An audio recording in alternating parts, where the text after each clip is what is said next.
Ordinarily, when a state university president makes a recommendation... After he started at WSB-TV in 1967, Lorenzo "Lo" Jelks became known as Atlanta's first black television reporter. Earlier in these hearings... But there's more to this story than just the distinction of being first.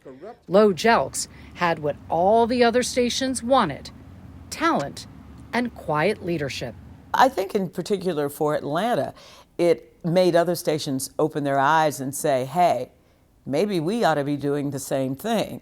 You know, their numbers are looking good, his reports are good, so maybe we should try. But Lo also helped to prepare another generation for the next step, because everyone can be a local reporter, but not everyone can be a broadcast national reporter.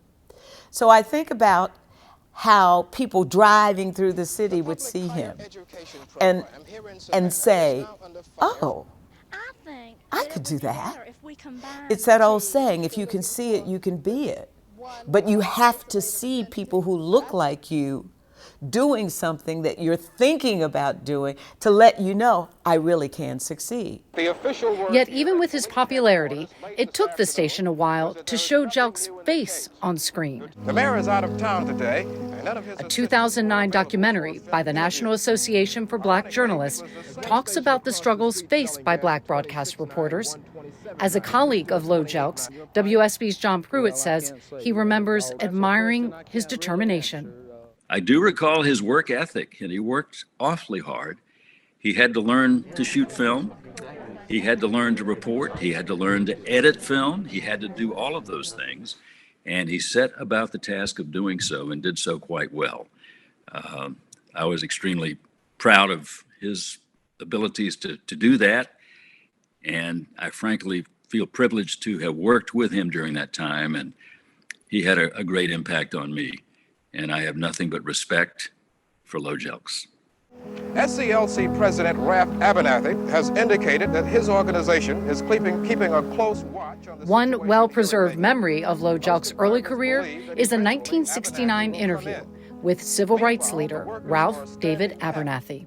There are many congressmen, particularly Southern congressmen, who aren't particularly friends of the civil rights movement. Do you expect Congress to act on this by this January 15th? No, I don't expect them to act on it by this January 15th. Ironically, When he left TV in 1976, he went back to his first love of radio and ultimately returned to help run the student newspaper, the Atlanta University Center Digest.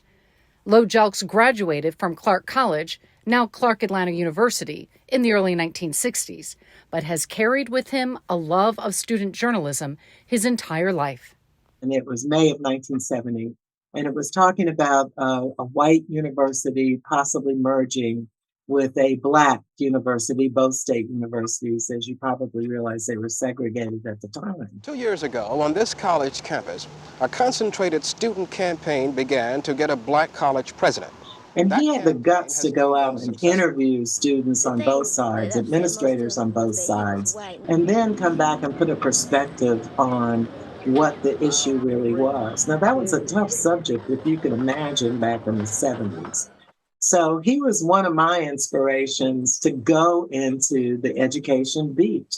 We had beats at the time, and I knew, my mother being a teacher, but I knew that he really shined the light on the importance of education.